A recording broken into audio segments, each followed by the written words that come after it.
seuraava onkin kiinnostava hanke. Mitä helvettiä voi olla Alien Snowboards? Ei mitään käsitystä. Ole hyvä, Jari Niemelä.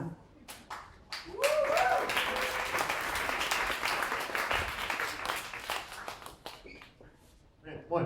Eli mä oon Jari Niemelä ja kiitos kun saat tulla kertoa unelmastani Alien Snowboardsista. Mä aloitan tarinalla, mistä se kipinä on lähtenyt. Mä olin joskus pikkupoikana, mulla ei ollut varaa ostaa oikeat lumilautat, niin mä sit rakensin vanhasta skeittilaudasta ja minisuksista ekan lumilaudan. Ja sitten oli paljon uutta lunta tullut ja sitten paikallisessa mäessä ajattelin, että mä menen sitten testaamaan sitä. Ja sitten siellä oli mäen päällä oli pieni joukko ihmisiä, jotain 50 kappaletta. Ja ne katselivat, mitä mä siinä teen. Ja mä ajattelin, että mä ajattelin laskea tuon alas tällä. Ja sitten ne katselivat, että ei ehdottomasti pysty kukaan laskemaan. No eka yritys meni siihen, että lumipöllyissä pyöri kuin lumipallona alas. Sitten kiipesin takas ylös ja ihan hiljaa laitoin takas laudan jalkoihin ja ne vähän naureskeli siellä ja näin. Mut sitten tokalla kerralla sit meni tyylikkäästi lumipölyä koko matka alas. Niin se oli makea fiilis huomata, kun ne taputtelijat tuli semmoista kannustusta sieltä takaa. Ja se oli niinku nyt 25 vuotta sen jälkeen niin Alienin lumilautatuotanto on just alkamassa, eli parin viikon sisään pystyy rakentamaan ekat laudat. Niin mä niinku palasin tavallaan juurille ja sinne, missä se kipinä on niinku alkanut aikoinaan.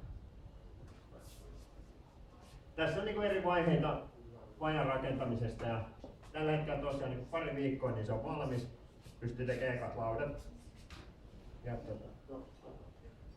Ja sitten niinku tulevaisuutta ja tällä hetkellä niin tämän kauden tavoite on saada vaan se tuotanto täysin toimimaan ja hyvä vankka pohja kasvulle. Sitten jatkossa taas tavoitteena on ottaa 1% markkinaosuus siitä segmentistä, mihin Alienin laudat menee. Ja Jenkeissä ja Euroopassa noin 300 000 lautaa myydään vuodessa siinä segmentissä. Sitten toinen tavoite on se, että mä haluan tehdä ympäristöystävällistä tuotantoa myös. Tällä hetkellä aluksi niin liimat, mitä käytetään, on vihreitä ja tulevaisuudessa mä haluan tehdä muovipohjat kierrätetystä muovista ja sitten metallikantit kierrätetystä metallista. Eli luontoa ajatellen niin kuin järki mukana. Sitten tässä on ensimmäinen lumilautagraffa ja malli, joka nyt on tulossa. Se on joskus vaikea itse piirtää ensimmäinen lauta, varsinkin kun oma tarina. Ja mulla on ystävä ja artisti semmoinen kuin Satu Kontinen, niin hänelle kerroin mun tarinan ja Alien Snowboardsin tarinan. Ja hän sai täysin vapaat kädet. Ainoa toive oli, että mä haluaisin, että se on mustavalkoinen. Ja niin kuin itse oli ihan sanaton, kun mä näin sen ensimmäistä kertaa, koska siinä on kaikki pienet detaljit, elementit kertoo jotain koko tarinasta, mitä on kävellyt tähän pisteeseen, että tuotanto on alkamassa. Ja kaiken kaikkiaan sen lisäksi, että mä haluan viedä oman unelman maailmalle, niin mä haluan myös inspiroida ihmisiä ja näyttää niille, että kun uskoo unelmiinsa, niin se on mahdollista toteuttaa. Kun vaan tavoittelee ja tekee työtä. Joo, kiitos.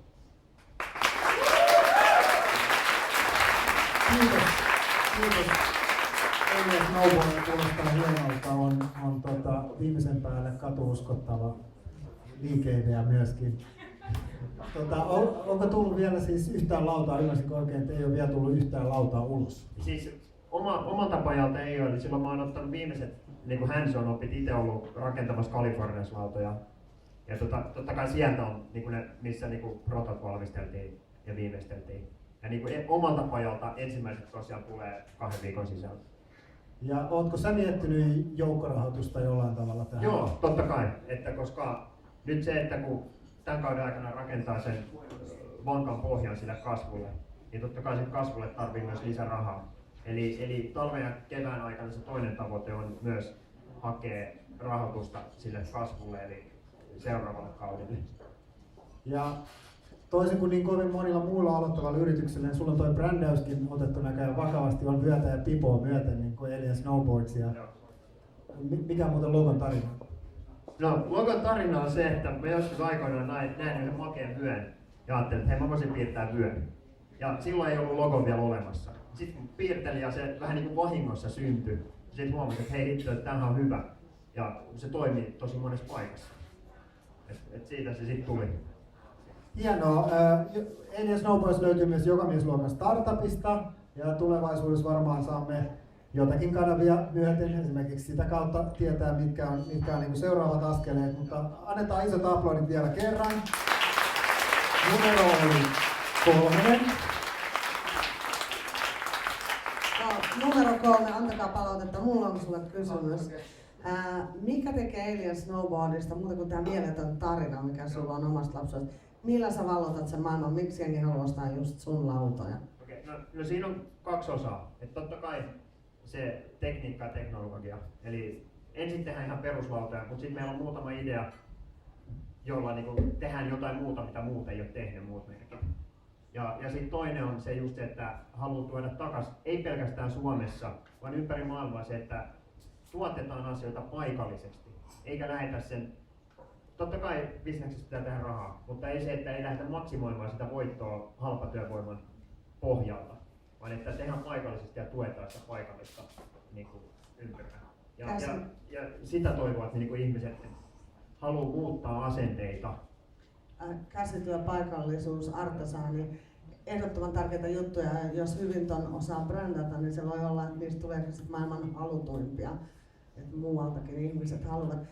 Hienoa, että menitte Jokamiesluokan startuppiin. Ottakaa kaikki apu, mitä saatte Worksilta irti sieltä, että sä saat ton brändättyä.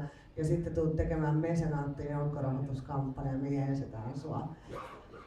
Kiitos ihan tosi paljon, Jari Niemelä. Kiitos.